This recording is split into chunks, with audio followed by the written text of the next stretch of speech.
Ассаламалейкум ағайын. Әлемде қазақ деген ұлт біреу.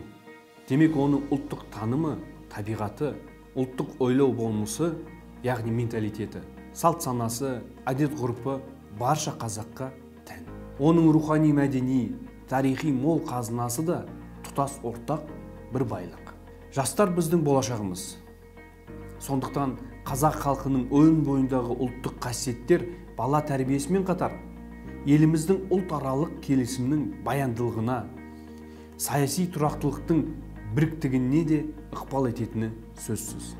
Сондықтан да ұлттық патриотизмді дамытуымыз керек. Бұл ұлттың ішіндегі жеке адамның асыл белгісі мен қасиеті, өз халқына деген сүйіспеншілігі және өз халқымен қан жағынан да және шыққан тегі, территориясы, тілі, тұрмыс тіршілігі, мінез құлқы, психологиялық және этногеографиялық ерекшеліктері қалыптасқан тарихи дәстүрлер жағынан да әбден айқын әрі дербес басқа қасиеттері және ерекшеліктермен де байланысты болады. Ондай тұлға басқа ұлт өкілдерін құрметтейді, оның тіліне, ұлттық әдет ғұрыптарына, салт дәстүрлеріне тіл тигізбейді.